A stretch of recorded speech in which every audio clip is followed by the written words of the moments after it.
오늘 읽은 말씀은 저와 여러분, 그 성도들의 언어 생활에 대한 야고보의 교훈을 이렇게 담고 있는데요.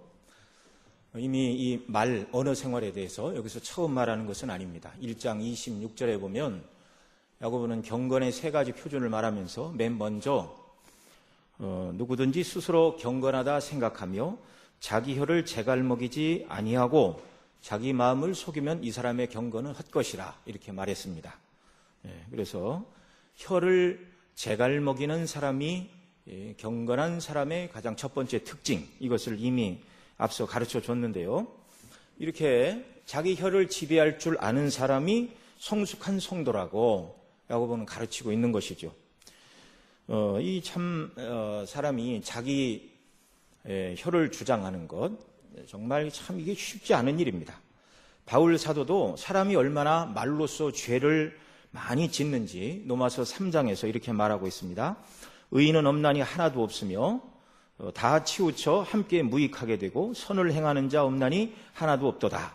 그러니까 의인이 아닌 인생, 절대 하나님 앞에 의인일 수 없는 인생, 그 다음에 다 죄로 치우쳐 하나님 앞에 무익한 인생, 그리고 절대로 하나님의 공의를 만족시키는 수준의 선을 행하지 못하는 사람의 죄악됨을 그 다음 쭉 설명을 하는데, 그 다음에 이제 무슨 얘기부터 맨 먼저 하냐면 의인은 없나니 하나도 없다 그러면서 그들의 목구멍은 열린 무덤이요 그 혀로는 속임을 일삼으며 그 입술에는 독사의 독이 있고 그 입에는 저주와 악독이 가득하고, 목구멍, 혀, 또 입술, 입, 같은 표현을 지금 단어를 바꿔 말하고 있는 것이죠. 성도의 언어 생활이.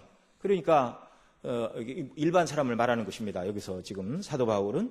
그러니까 하나님의 영광에 이르지 못하는 보통 사람은 어떻게 되는가? 그 입으로부터 열린 무덤이요, 사망과 썩은 것이 나온다 그 말이죠. 또 속임을 일삼고 입에 독사의 독이 있고 저주와 악독이 가득하고, 참 이것이 인간의 실상입니다. 인간의 실상. 물론 이게 다 예수님 밖에 있을 때 인간의 모습인데, 그러면 예수님 믿는 사람, 예수님 안에 거하는 사람들의 언어 생활은 어떻습니까?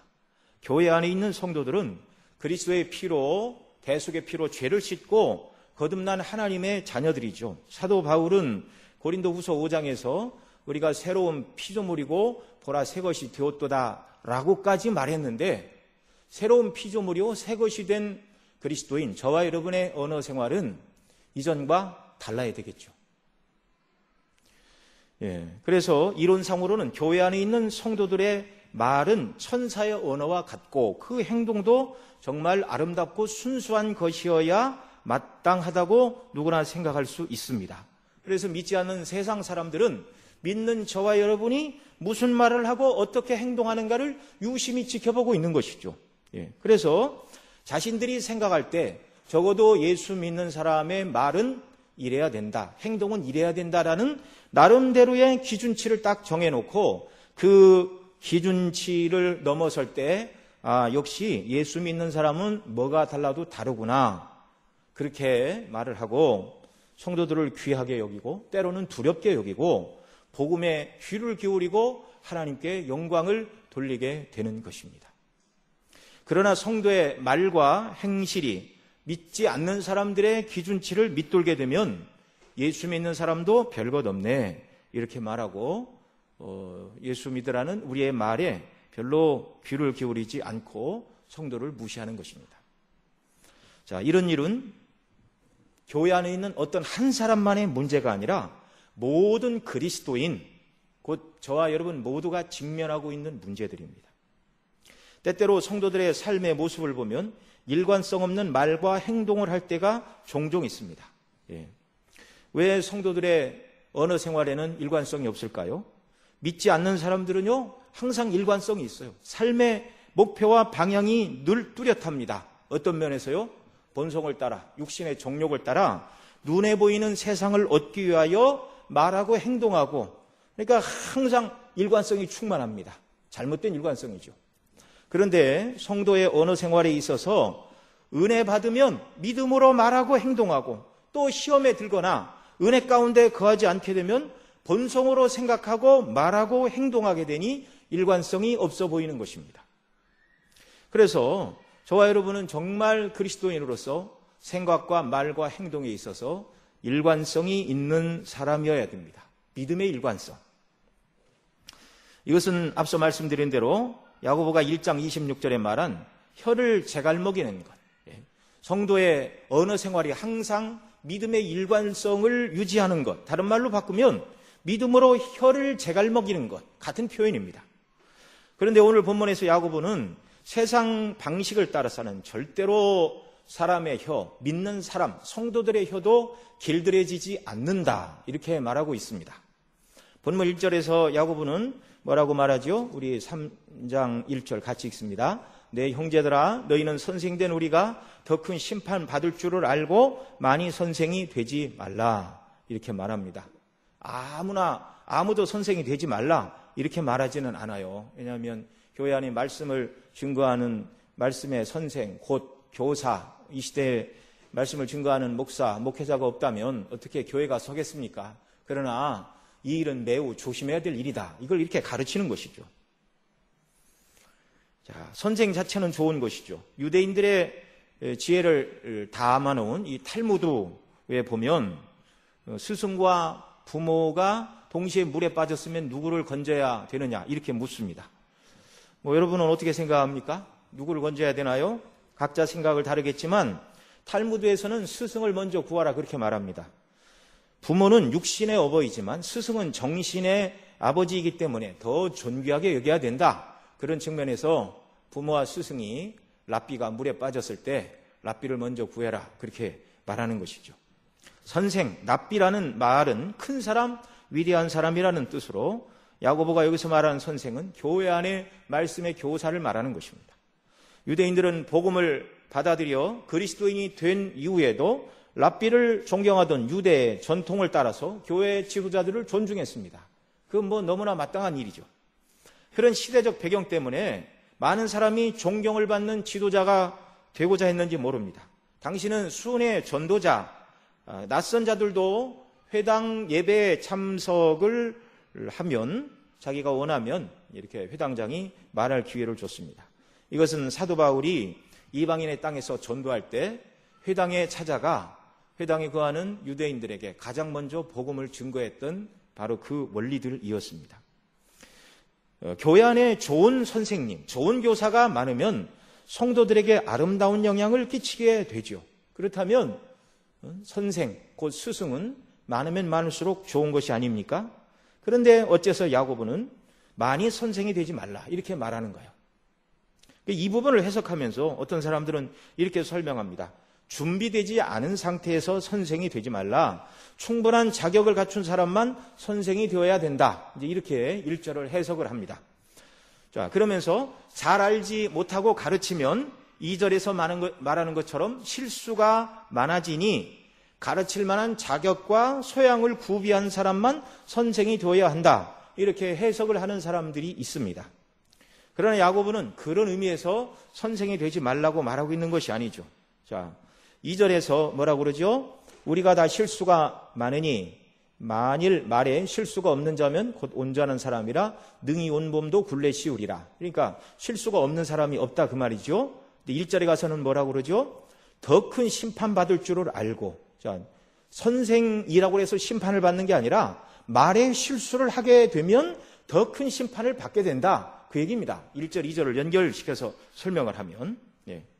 그러니까 아무리 공부를 많이 하고 경험을 쌓고 준비를 잘해도 지도자는 다른 사람보다 훨씬 말을 많이 해야 하는 만큼 말에 실수를 할 확률도 높아진다 그런 말입니다.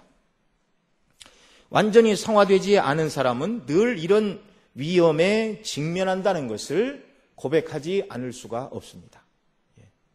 이 말에 실수가 없으면 온전한 사람이라 이렇게 말하고 있는데요. 온전한 사람이라는 말은 완전한 사람이라는 말이 아니라 성숙한 사람이라는 뜻입니다. 원어적으로는. 이 땅에 완전한 성화를 이룰 자는 없는 것이죠. 성숙은 성도의 성장의 목표이죠. 실수가 없어야 성숙한 신앙인인데 만일 그런 사람이 있다면 온몸도 굴레 씌울 것이다. 그러니까 말에 실수가 없다면 그 사람의 모든 행동 거지 하나하나도 아무런 허물도 없을 것이다. 그것보다 더 어려운 게 말에 실수를 하지 않는 것이다. 지금 이렇게 말하고 있습니다. 참 이건 쉬운 일이 아니죠. 신앙을 가진 그리스도인들에게도 말에 허물이 없고 말로 다른 사람에게 상처를 주지 않는다는 것은 참 여간 어려운 일이 아닙니다. 이사야 선지자는 성전에서 여호와 하나님의 임재의 영광을 만났습니다. 그리고 자기의 슬픈 운명을 한탄하며 이렇게 말하죠. 그때 내가 말하되 화로다 나여 망하게 되었도다. 나는 입술이 부정한 사람이요 입술이 부정한 백성 중에 거하면서 만군의 여호와이신 왕을 배웠음이로다. 입술이 부정하고 실수가 많은 이사야 자신이 만군의 하나님을 배웠다는 것에 대한 두려움이 그에게 엄습하였습니다. 이사야는 자기가 우시야 왕 때부터 선지자였다 쭉 이렇게 밝히고 있는데요. 그러니까 이 6장은 우시야 왕이 죽던 해입니다. 그러니까 이미 우시야 왕이 살았을 때부터 선지자의 직임을 감당하다가 어느 날 강력한 왕 우시야가 죽었죠. 그러니까 강력한 왕이 죽으니까 이 나라가 앞으로 어떻게 될까 큰 염려가 있었고 그가 성전에 들어가 기도할 때 만왕의 왕이신 하나님이 그 앞에 나타나신 것입니다. 자, 이미 하나님이 부르신 선지자였고 백성들에게 말씀을 증거하던 그런 하나님의 사람이었는데 하나님의 임재의 영광 앞에 자기가 섰을 때 수많은 연약과 허물 중에 가장 먼저 이사야로 하여금 두려워 떨게 한 것이 무엇인가? 죄의식에 사로잡혀 나는 이때 죽게 되었다 한 것이 무엇인가? 바로 자신이 입술이 부정한 자라는 것입니다. 백성들만 입술이 부정한 게 아니라 그 사람이 바로 자기 자신이라고 고백하고 있습니다. 그때 수랍 중 하나가 제단의 핀 숯을 화저로 가지고 와 그 입에 대고 보라 이것이 내 입에 닿았으니 내 악이 제하여졌고 내 죄가 사하여졌느니라 선언해 주시지 않았다면 그는 죽음의 공포를 벗어날 수 없었을 것입니다. 경건한 하나님의 사람 이사야마저도 하나님의 임재 앞에 서니 자신은 입술 곧 말에 허물이 많은 사람이라는 것을 고백하고 있습니다.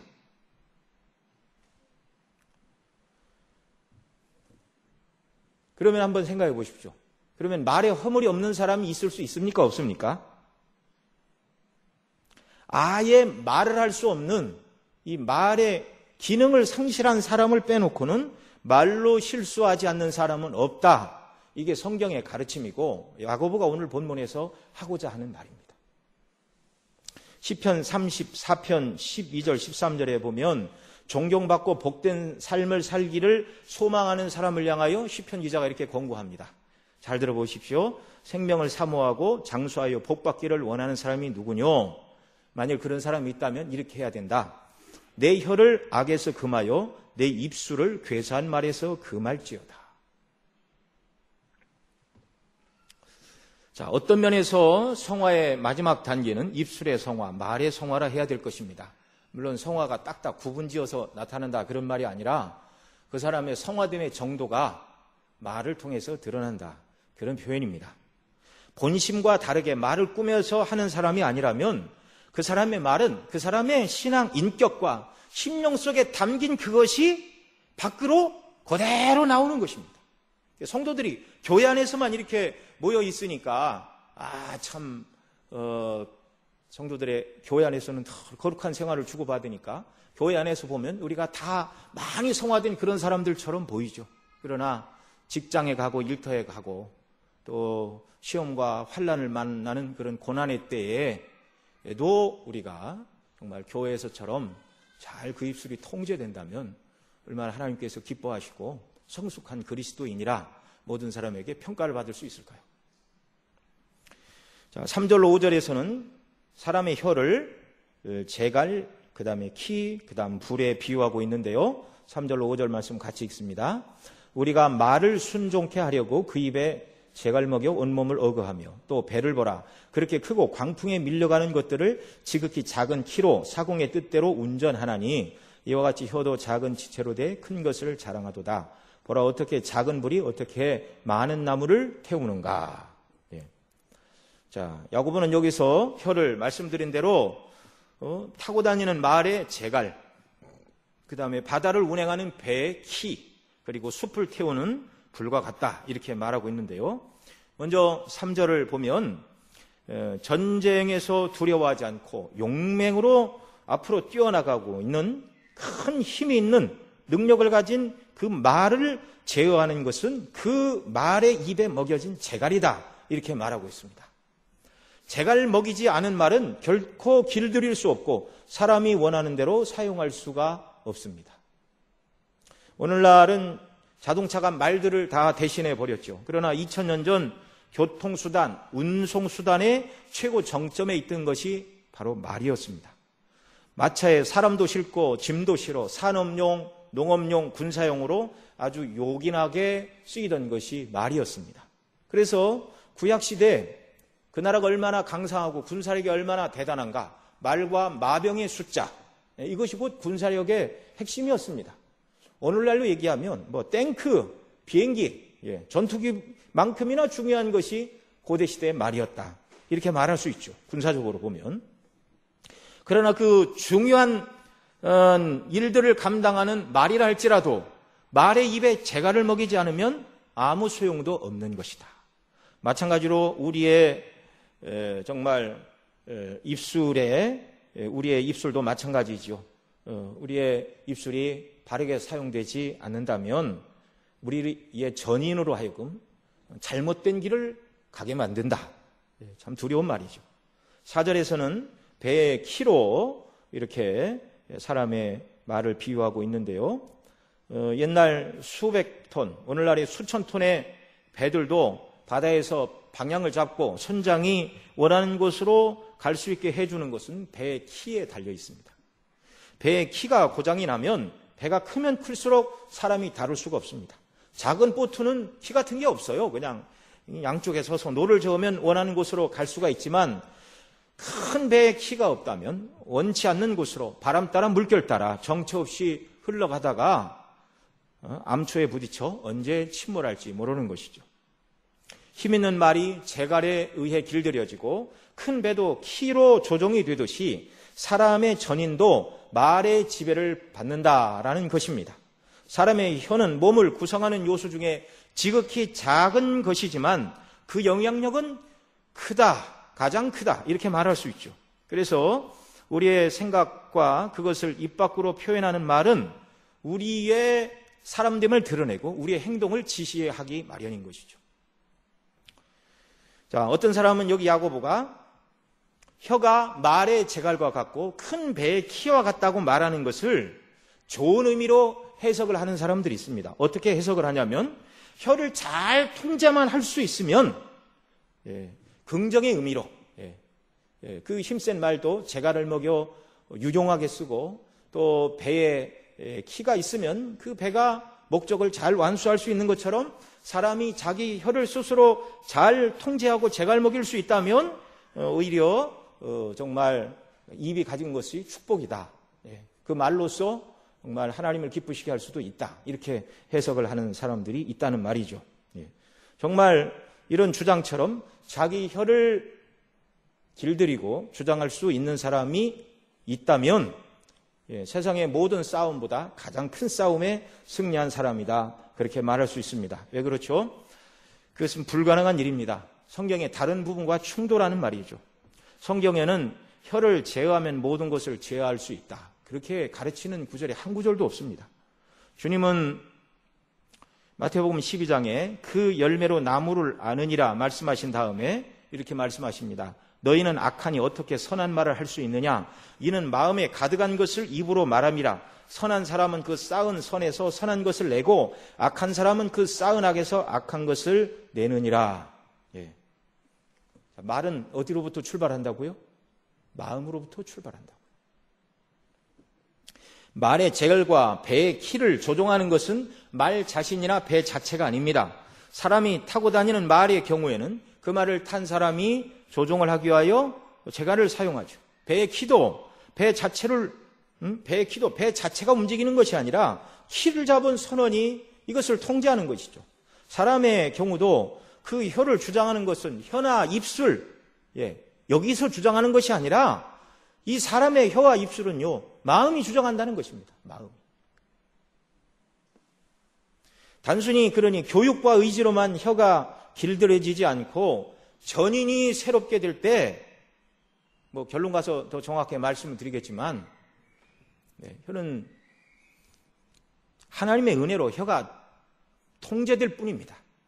절대로 길들여지지 않는 것이죠.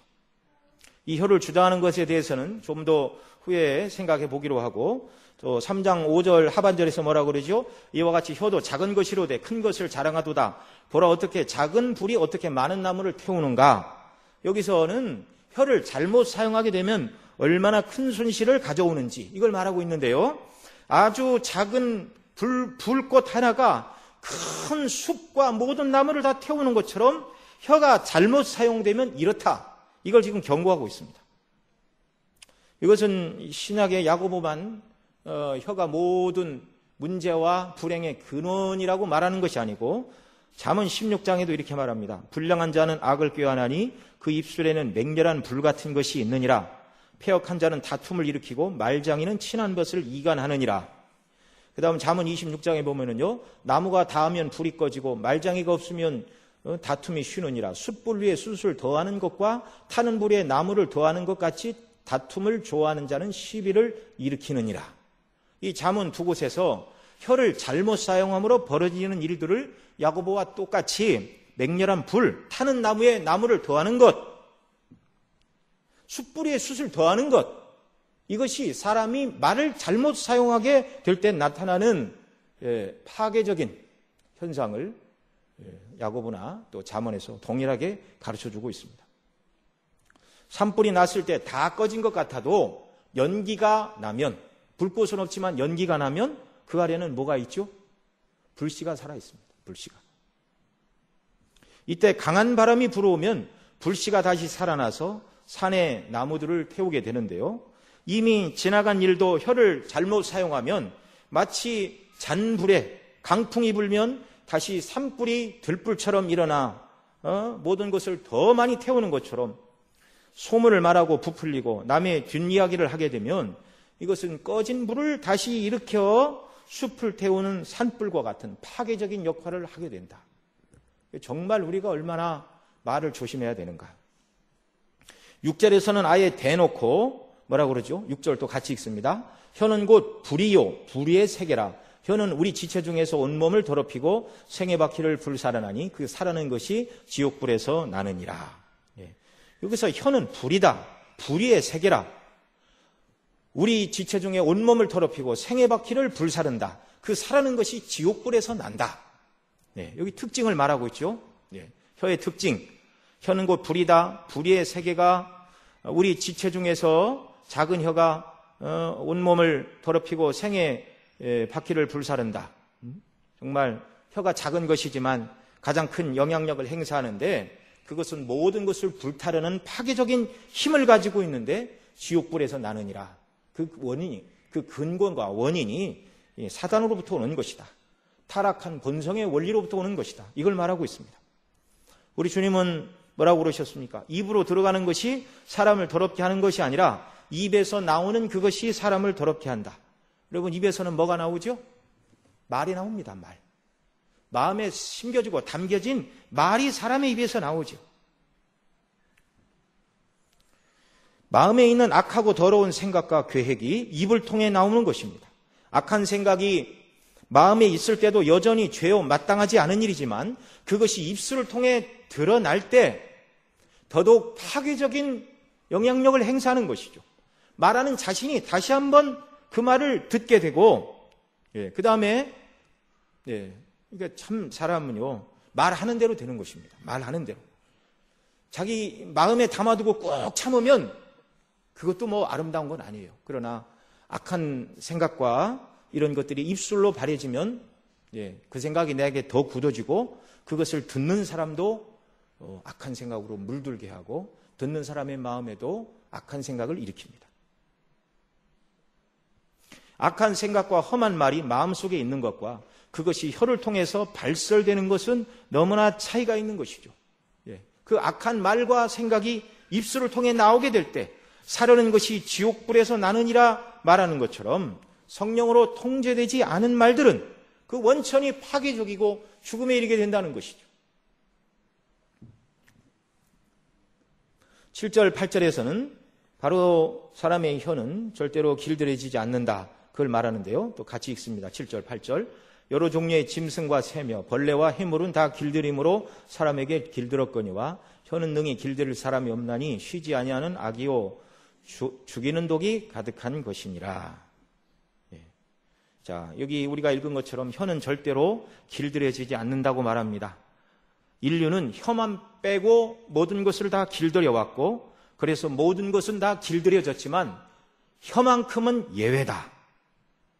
길들인다는 말은 반복 학습을 통해서 같은 조건에서 같은 행동을 하도록 이렇게 하는 것을 말하는 것이죠. 그래서 여기 여러 종류의 짐승과 새며 벌레와 해물은 다 길들임으로 사람에게 길들였다 이렇게 말하는데요. 사자도 호랑이도 곰도 길들여서 서커스를 보여줍니다.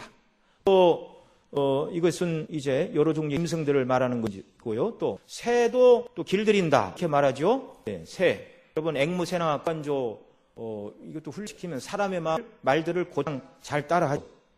이 애들도 훈련시키면 사냥을 잘합니다. 그 다음에 또 벌레도 길들임으로 길들여진다 이렇게 말하는데요. 여러분 벌레 중에 하나인 벼룩도 사람이 길들일 수 있습니다. 물론 뭐 슈퍼 가서 물건 사라 그런 트릭은 안 되죠. 벼룩은 최대 자기 몸 100배를 뛴답니다. 대단하죠. 특이한 구조를 하나 주셨어요. 그런데 사람이 벼룩을 높이 20cm 유리 플라스틱 상 아무것도 안 보이는 상자에 이렇게 가면 이제 뛰다 어떻게 됩니까? 부딪히죠. 탁 뛰다가 부딪힙니다. 그래서 이제 조정을 하는 거죠. 그럼 뛰어야 안 부딪히네. 20cm 이렇게 높이에 벼룩을 가로두면 부딪히지 않을 만큼만 딱 뛴다는 거예요. 그 다음에 이제 뚜껑을 열어놔도 그만큼 뛰고 상자 바로 내놔도 그만큼 뛰고 이거 반복 학습을 통해서 사람이 벼룩도 길들이는 것입니다.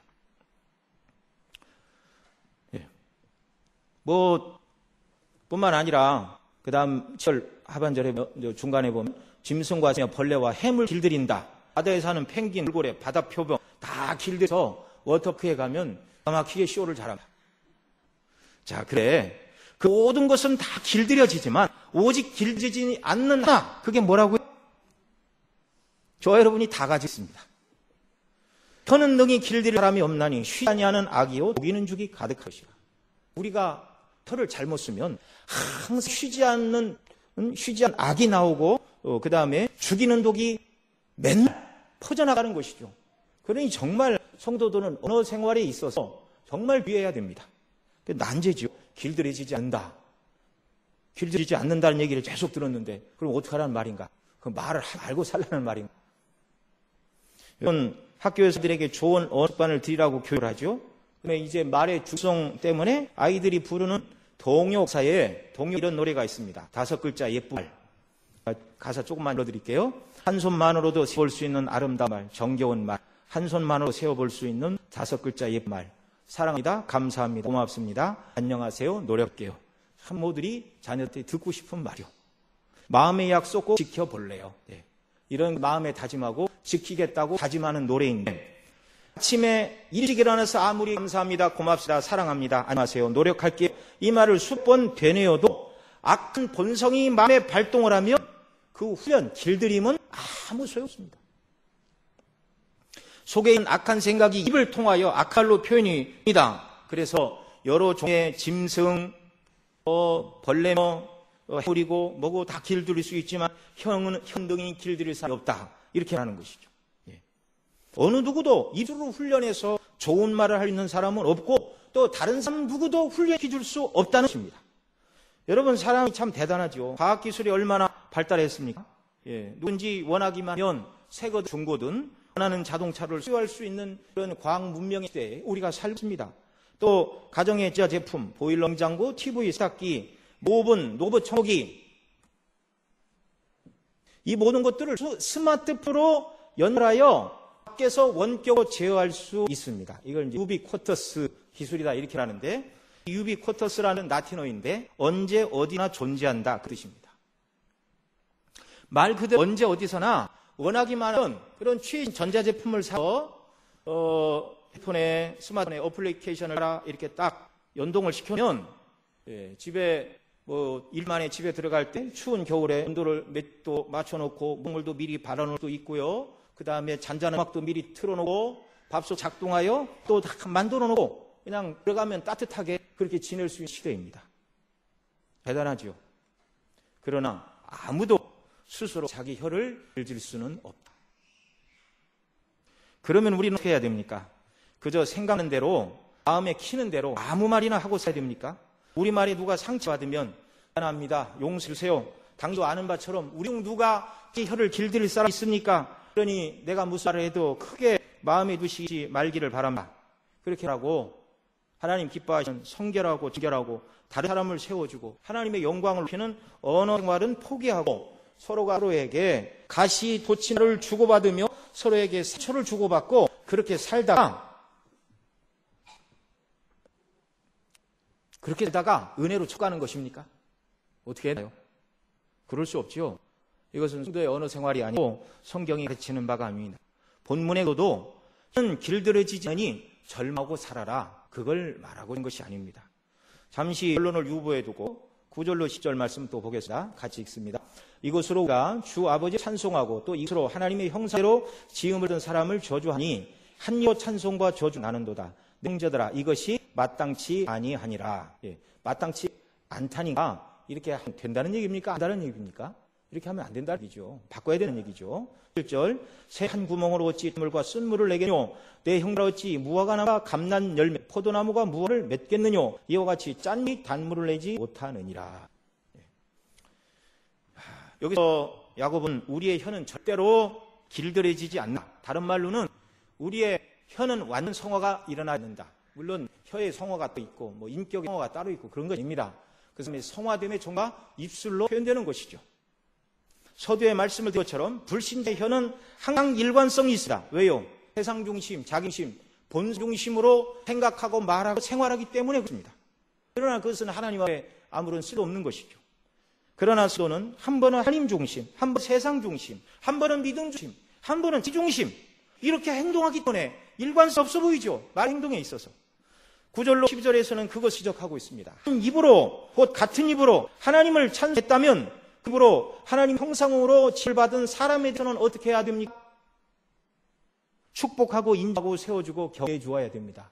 그런데 하나님을 찬송한 그 입을 어떻게 한다고요? 형제를 저주한다고.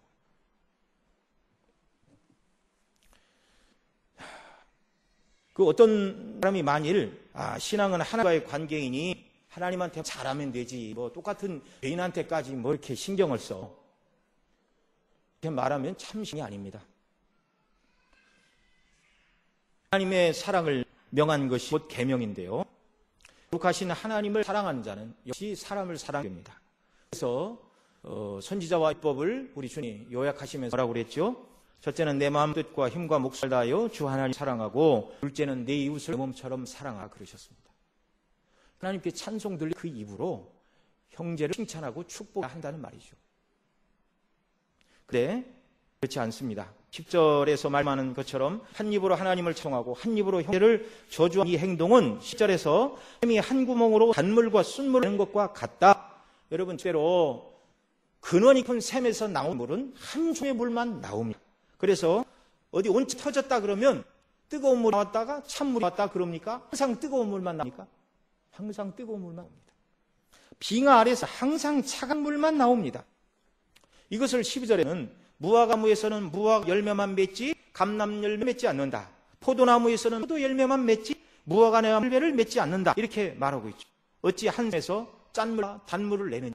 샘이 그렇지 않다면 포도나무에서 포도 열매만 맺지 감람 열매를 맺지 않으면 그리스도의 대속의 은혜로 구원받고 예수님 피로 구속을 받고 하나님의 자녀가 성도들의 입에서 하나님 찬송하는 말이 나왔다면 어떤 말이 나와야 하고요?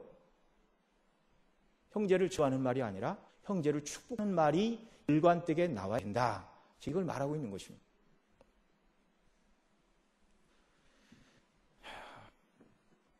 절대로 예수님 믿는 성도에도 일관된 생활은 불가능하다. 물론 사회 정도에 따라서 하나님을 찬송하는 일과 형제를 저주하는 일이 1대 1인 사람일 수 있고요.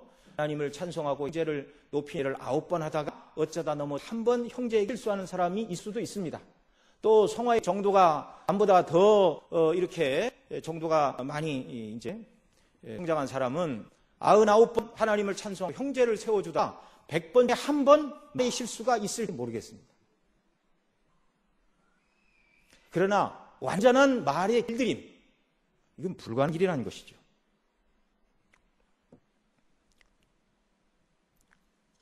자, 어떻게 해야 됩니까? 자, 우리가 하나님의 은혜에 의지해야 되죠. 베드로 사도는서 4장 11절 이렇게 말했습니다. 만일 누가 말하면 하나님의 말씀을 하는 것 같이 하고 누가 봉하려면 하나님의 공급하시는 힘 하는 것 같이 하라. 이는 범사에 예수 그리스도로 말미암아 하나님의 영을 받으시게 하려 함이 그에게 영광과 권능이 세세 무궁토록 있느라. 영광과 권능이 세세 무궁토록 있으신 하나님 앞에 영광 돌리는 성도의 삶은 말을 하게 때 하나님의 말씀을 하는 것 같이 하라. 항상 이래야 되는 것이죠. 예. 성도의 혀는 길들여지는 겁니까? 길들여지는 것입니까? 이 제목이 누가 혀를 길들이는가라고 제가 썼는데, 여러분 답을 한번 주시기 바랍니다. 소의 혀는 길들여집니까? 길들여지지 않습니까? 길들여지지 않습니다. 그러면 길들여지지 않은 채로 살아가야 돼요? 그렇지 않죠. 앞서 1장 26절 야고보가 말한 대로 혀를 제갈먹이며 살아야 합니다. 일생 동안 절대로 완전하게 길들일 수 없는 혀를 날마다 제갈먹이고 길들이지 않지만 날마다 길들이려고 힘쓰고 애써야 되는데 그것은 우리의 기심과 노력하고 되는 일이 아닙니다. 하나님 은혜로 성령의 도우심으로 그리스도 십자가를 의지할 때만 저와 여러분이 이의 혀를 잘 먹이고 저와 여러분의 입술을 통제할 수 있는 줄 믿으시기 바랍니다. 그러다 은혜를 떠나면 또 그 입으로 형제를 죄하게 되는 것이죠. 하나님의 은혜, 주님의 도우심, 성령의 역사로만 저와 여러분의 혀가 치료되고 고침을 받게 되고 본래 하나님께서 의도하신 혀로 회복가는 줄을 믿으시기 바랍니다. 4장 뒷부분에 가서 4장 6절에 가면 야고보가 이렇게 말합니다. 하나님은 교만한 자를 물리치시고 겸손한 자에게 은혜를 주신다. 나는 스스로 이를 조심할 수 있어라고 누구지 생각지 말아야 되고, 하나님 아버지 저는 말에 허물이 많은 자이니 저에게 은혜를 주시어 늘 그리스도의 은혜 안에서 용서받은 자 1만 달란트 진 자의 심정을 지어 형가 나에게 행하는 약간의 불의 곧 100데나리온의 악을 한 자가 있더라도 내가 은혜받고 용서받은 자인 줄 알고 말로써 범하지 않고 말로써 덕을 세우고 나에게 잘못한 형제라도 축복하는 은혜를 달고 기도하며 하나님의 도우심을 간구해야 됩니다. 그리고 쉬운 일입니까? 어려운 일입니까? 어려운 일입니다. 그리고 죄와 싸우고 피 흘리기까지 쌓아. 또 야고보 4장 7절 1절과 8절에 가서 이 말합니다. 마귀를 대적하고 하나님을 가까이 하라. 마귀를 대적하면 마귀가 떠나고 하나님을 가까이 하면 하나님께서 우리와 가까이 해 주신다. 이렇게 하지 않고는 저와 여러분의 혀를 통제할 수 없다는 것입니다. 은혜 안에서만 성도의 혀가 통제되는 것이죠. 저와 여러분의 혀는 한 번의 훈련으로 길들여지지 않고 늘 주님 안에 성령의 도우심과 인도심 안에 성령의 교통 가운데 있을 때만 제 기능을 발휘하게 되고 다시 은혜를 벗어나면 그 입에서 주가 나오고 실수를 하게 되는 것을 기해야 됩니다. 좀 더 정확하게 말하면 저는 하나님 앞에 설 때까지 길들여지지 않고 주님의 은혜로 성령의 도우심으로 바로 쓰여지도록 통제되어야 한다. 이 땅에 완전 성화가 이루어질 수 있다면 그때 사람의 혀도 길어질 것입니다. 그러나 하나님 나라만 가능한 일입니다. 언어 생활, 이건 신약 성도의 고백만이 아니었습니다. 구약에서도 마찬가지인데요. 시편 140편 3절 4절 이렇게 말합니다. 여호와여 내 입 앞에 파수꾼 세우시고 내 입술의 문을 기소서. 내 마음이 악길에 기울어 죄를 행하는 자와 함께 악을 하지 말게 하시고 저희 진술을 하지 말게 하소서. 내 입에 파수꾼을 세우시고 내 입의 문을 지키소. 내 마음에 악하게 죄악을 하는 자와 함께 악을 행치 말게 하소서. 마음에 죄와 악과 유혹과 시험이 들어오면 그것이 입술과 말을 통해서 나타나게 되는 것이죠. 그래서 시편 기자는 하나님 앞에 기도했습니다. 입 앞에 파수꾼을 세우시고 내 입술의 문을 지달라고요. 왜요? 이렇게 봤더니 자기 힘으로는 안 되었기 때문입니다. 하나님의 도우심과 은혜가 아니면 자기 혀를 통제할 수는 없기 때문에 그렇습니다. 또 이 땅에 주어진 하루의 삶을 살아가면서 저 여러분도 똑같이 기도해야 됩니다. 매일 매순간 하나님이 기뻐하시는 언어 생활을 하기를 원한다면 주님 입술에 파수꾼을 세우시고 내 입에 문을 달라고 날마다 기도하고 주님을 바라야 되는 것이죠. 그렇게 해야 불필요한 말, 파괴적인 말, 불신앙의 말, 남의 험담을 해서 이 불을 일으키는 일이 일어나지 않도록 주께서 날 우리를 지키시고 도와달라고 기도하고 은혜를 구해야 됩니다. 그래서 그런들에게 주신 주님의 은혜, 성령의 인도하심을 따라서 말을 하고 이렇게 할 때 비로소 누가 말하면 하나님의 말씀을 하는 것 같이 하라는 베드로 사도 권고가 이게 이루어지는 것이죠. 자기 혀를 제갈먹이야 교만한 사람이라고 말한 야고보의 교훈이 이루어지는 것입니다. 그렇게 해야 주님의 영광을 돌리고 믿지 않는 세상 빛이 되며 연약한 사람을 말로써 세워가는 믿음의 역사를 일으키는 성도가 되는 줄 믿습니다. 기도하시겠습니다. 하나님 아버지, 혀를 길 자가 없다고 성경이 말씀하네. 그러나 날마다 주님 의지하고 성령 의지하고 믿음으로 우리를 제갈먹이고 하나님이 기쁘시는 언어 생활로 영광 돌리는 저희를 되도록 을 베풀어 주어서 바른 언어 생활이 바른 성화 생활이고 바른 경건 생활임을 믿습니다. 이러한 은혜를 날마다 우리에게 부어 주옵소서. 예수님의 이름으로 기도드리옵나이다. 아멘.